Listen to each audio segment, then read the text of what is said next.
बिहार की 243 विधानसभा सीटों में से अपने कोटे की 101 सीटों पर बीजेपी ने प्रत्याशियों के नाम की घोषणा कर दी।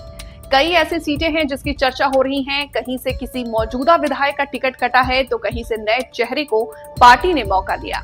इस बीच दरभंगा की अलीनगर सीट सुर्खियों में है।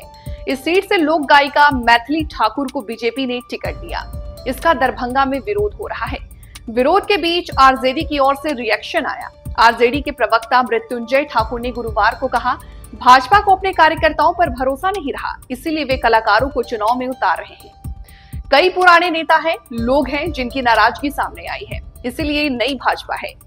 मैथिली ठाकुर लोक गायिका है, बिहार की बेटी है, लोकतंत्र में सबको अधिकार है। अब जनता तय करेगी कि क्या फैसला लेना है, लेकिन उनके भविष्य की चिंता भी तेजस्वी यादव जी ने ही की है।